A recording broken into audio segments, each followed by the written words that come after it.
দর্শক, আজকের ভিডিওতে আমরা বলবো এক দৃষ্টান্তমূলক মানবিক কাজের কথা, যেখানে বাংলাদেশ কোস্ট গার্ড সময় মতো ব্যবস্থা নিয়ে বাঁচিয়ে দিলেন এক যাত্রীর জীবন। ঘটনাটি ঘটে গত ৪ জুলাই ২০২৫ শুক্রবারের। ভোলার এক বাসিন্দা ৪৫ বছর বয়সী আনোয়ার মোল্লা ভোলা থেকে ঢাকার উদ্দেশ্যে রওনা দেন দোয়েল পাখি ১ নামের একটি যাত্রীবাহী লঞ্চে। কিন্তু কাশিমপুরের কাছাকাছি আসতেই সন্ধ্যা ৭টার দিকে হঠাৎ আনোয়ার মোল্লা স্ট্রোক করেন এবং গুরুতর অসুস্থ হয়ে পড়েন। তখন লঞ্চের এক যাত্রী তৎক্ষণাৎ ফোন করেন কোস্ট গার্ডের জরুরি সেবা নম্বর ১৬১১১-এ।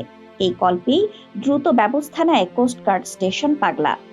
সেখান থেকে একটি মেডিকেল টিম লঞ্চে গিয়ে প্রাথমিক চিকিৎসা দেন অসুস্থ আনোয়ার মোল্লাকে।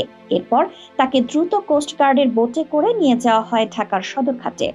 সেখানে আত্মীয় স্বজনের কাছে হস্তান্তরের পর তাকে অ্যাম্বুলেন্সে করে নেওয়া হয় আগারগাঁওয়ের ন্যাশনাল ইনস্টিটিউট অব নিউরোসায়েন্স হাসপাতালে। কিন্তু রোগীর অবস্থা আরো খারাপ হলে কোস্টগার্ড সদর দপ্তরের বিশেষ একটি টিমের তত্ত্বাবধানে আনোয়ার মোল্লাকে স্থানান্তর করা হয় শহীদ সোহরাওয়ার্দী মেডিকেল কলেজ হাসপাতালে।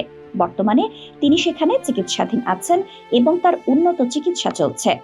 এই পুরো ঘটনাটি গণমাধ্যমকে নিশ্চিত করেন কোস্টগার্ড সদর দপ্তরের মিডিয়া কর্মকর্তা লেফটেন্যান্ট কমান্ডার হারুনুর রশিদ। তিনি জানান, মানবিক দায়িত্ব পালনে কোস্টগার্ড সবসময় প্রস্তুত। শুধু উপকূলীয় নিরাপত্তা নয়, মানুষের প্রয়োজনে বিপদের সময়ও তারা পাশে আছে।